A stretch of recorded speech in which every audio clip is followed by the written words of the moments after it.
আসসালামু আলাইকুম, সবাইকে স্বাগতম জানাচ্ছি টাইপিংয়ের জিরো টু হিরো এই কোর্সের তৃতীয় লেসনে। আজকে আমাদের লেসন হচ্ছে যে 3। তো লেসন 3তে আছে হচ্ছে যে কিবোর্ডের রো, সারি, এগুলোর বেসিক, কিবোর্ডে হাত রাখার পদ্ধতি এবং যাদের হাতের আঙুল ছোট বা আঙুলে সমস্যা আছে তারা কিভাবে চর্চা করবেন এবং আমাদের ড্রিলিং শুরু করার যে উপায় সেটা। প্রথমেই বলি, সাধারণত আমরা যে ফিঙ্গার টাইপ করি, তো সেই ফিঙ্গার টাইপ করার জন্য আমাদের হাতের এই 10 আঙ্গুল ব্যবহার করতে হয়। এই 10 আঙ্গুল দিয়ে পুরো কিবোর্ডটাকে যখন আমরা অপারেট করি বা করতে সক্ষম হই, তখনই আমরা সেটাকে ফিঙ্গার টাইপিং বলে থাকি। তো কিবোর্ডে হাত রাখার সিস্টেম বিভিন্ন ধরনের হয়ে থাকে। কেউ দেখা যায় যে হাতের এই অংশটাকে এটার সাথে এরকম লাগিয়ে রাখে, কেউ এরকম উঁচু করে রাখে, কেউ বা আবার এই 2 আঙুল দিয়েও টাইপ করে থাকে। মূলত সঠিক নিয়ম যেটা, সেটা হচ্ছে যে এই কিবোর্ডের হাতের এই তালুর অংশ নিচের দিকে টাচ না করে এরকম উঁচু করে রেখে লেখা। কিন্তু আমরা বেশিরভাগ মানুষই এই যে হাতের এই অংশটাকে কাঠের সাথে বা টেবিলের সাথে একটু সাপোর্ট নেই, যাতে করে আমাদের লিখতে সুবিধা হয়।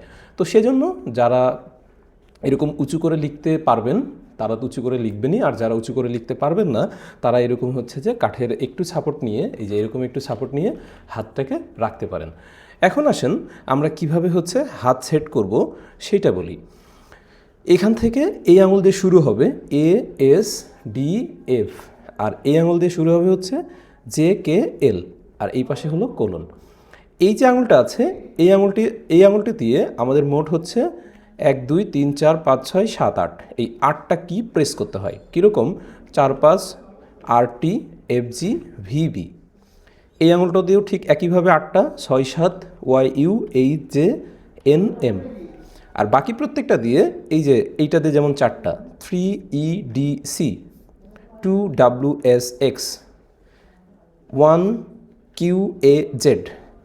কিন্তু আমাদের এই আঙুলটা এবং এই আঙুলটা, এই দুটো আঙুল দিয়ে আবার এই চারপাশে যে কিগুলো থাকে সেই প্রত্যেকটা কিকে অপারেট করতে হয়। যেমন এটা দিয়ে ব্যাক স্পেস চাপতে হয়, ইন্টার চাপতে হয়, শিফট চাপতে হয়, এখানে কন্ট্রোল আছে ইত্যাদি।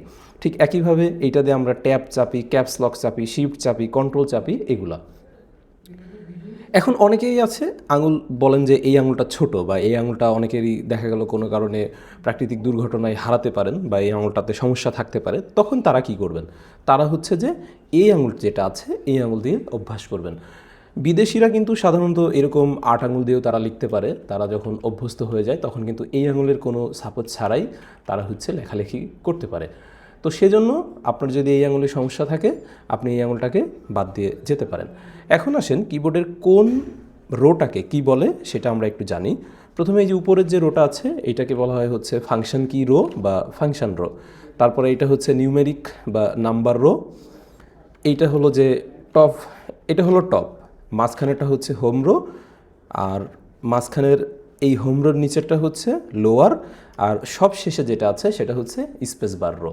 তো আমাদের লেখালেখি করতে গেলে সাধারণত এখান থেকে এই অংশটুকু বেশি দরকার হয়।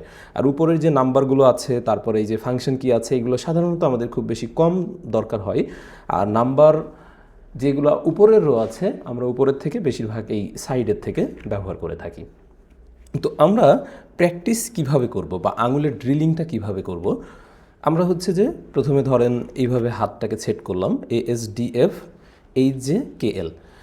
তো আমাদের প্র্যাকটিসিংটা হবে হচ্ছে এই যে এরকম এরকম হাতটা সেট করলাম, এই দুইটা আঙুল থাকবে স্পেস বারের উপরে। এই যে প্র্যাকটিসটা হবে ASDFG, HJKL colon, ASDFG, HJKL colon, ASDFG, HJKL colon. উপরের সারিতে হচ্ছে QW, QW, ERTY, UI, YU, IOP, QW, ERTY, UIOP, এরকম QW, ERT, YUIOP, QW, ERT, YUIOP। আর নিচের সারিটা হচ্ছে ZXCV, BNM, ZXCV, BNM, ZXCV, BNM। এখন এইভাবে হলো আমরা প্র্যাকটিস করব। প্রথমত আমরা যেই কাজটা করব সেটা হচ্ছে আমরা একটা সাদা কাগজ নিব, আর এই সাদা কাগজে আমরা আমাদের হাতের 10 আঙুলটাকে এরকম করে আঁকিয়ে নিব।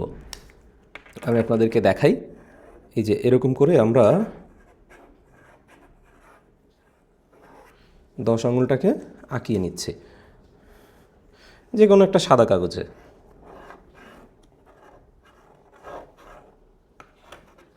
এখন এইভাবে আঁকিয়ে নেওয়ার পরে আমরা যেই কাজটা করব, এই যে যেই অক্ষরগুলো আমাদের এই আঙুলে হবে, যেমন কিউ, ডাব্লু, ই, আর, টি, আর এটা তো হচ্ছে আমাদের স্পেস বার, এটা হচ্ছে আমাদের স্পেস বার। এটা হচ্ছে যে Y, U, I, O, P. তারপরে সারিতে যেটা আছে সেটা হচ্ছে A, S, D, F, G. আর এখানে হচ্ছে H, J, K, L, colon. এইভাবে নিয়ে আপনারা একটা কাগজে এই চিত্রটাকে আঁকিয়ে নেবেন। আঁকিয়ে নিয়ে যখন ধরেন আপনার সামনে কিবোর্ড নেই, আপনি কোনো একটা কাজে আছেন বা আপনার হাতে সময় আছে, তখন আপনারা প্র্যাকটিস করবেন এইভাবে এ S D F G H J K L colon, এ S D F G H J K L colon, এ S D F G H J K L colon, এ S D F G H J K L colon. এই সারিটা যখন আপনার মুখস্থ হয়ে যাবে তখন আপনি ছোট ছোট অক্ষর লেখা শুরু করবেন। যে কোনো পত্রিকা দেখতে পারেন, যে কোনো বই দেখতে পারেন। শুরুর দিকে যেটা হবে যে আপনার অক্ষর মনে পড়বে না, তো এই যে আপনার যে ফুটপ্রিন্টটা আপনি আঁকালেন, আপনার হাতের যে ছাপটা আপনি আঁকালেন, এইটাকে আপনি কিবোর্ডের সামনে রেখে দিবেন। তো কিবোর্ডের সামনে ধরেন এরকম রেখে দিলেন আর কিবোর্ডটাকে এখানে রাখলেন। এবার আপনি কিবোর্ডের দিকে না তাকিয়ে, কিবোর্ডের দিকে একদমই তাকাবেন না, কিবোর্ডের দিকে না তাকিয়ে আপনি হচ্ছে যে মাইক্রোসফট ওয়ার্ডে বা যে কোনো ব্রাউজারে কিছু একটা লেখার চেষ্টা করবেন। এখন যেহেতু আপনি এই হাতে ড্রিলিং করে অক্ষরগুলো মোটামুটি আয়ত্ত করেছেন, সেহেতু আপনি লিখতে পারবেন। ধরেন আমি লিখতেছি আমার নাম সাকিব, এখন কোনো কারণে আমার বিটা মনে পড়ছে না, তখন আমি এই যে সামনে থাকা এই শীটটা দেখব, কিন্তু আমি কিবোর্ডে তাকাবো না। আমরা যদি শুরু থেকে কিবোর্ডে তাকিয়ে অভ্যাস করি, সেটা আমাদের আসলে টাইপের গতি কমিয়ে দেয়, একই সাথে ভবিষ্যতেও আমরা ওই অভ্যাসটাকে আসলে ত্যাগ করতে পারি না। তো আমাদের মূলত আজকে লেসন ছিল হচ্ছে যে কিবোর্ডের রো আমি বলেছি, প্রথমে ফাংশন, তারপরে নাম্বার, তারপরে হচ্ছে top, home, lower, space bar. এরপরে হচ্ছে হাত রাখার পদ্ধতি যেটা সেটি দেখিয়েছি। সঠিক কৌশল হচ্ছে আপনি কাঠের সাথে এরকম সাপোর্ট নিয়ে রাখতে পারেন অথবা এরকম উঁচু করে শুরু করতে পারেন। যদি আপনার কবজির এখানে ব্যথা করে তাহলে আপনি কাঠের সাপোর্ট নেবেন। এরপরে হচ্ছে আঙুলের সমস্যা যদি এই আঙুলের সমস্যা থাকে তখন আপনি এই আঙুল দিয়ে প্র্যাকটিস করবেন। আর ড্রিলিং শুরু করার উপায় হচ্ছে এরকম একটা শিট আপনি ছবি আঁকিয়ে নেবেন, তারপর সেটা দিয়ে ড্রিলিং প্র্যাকটিস করবেন।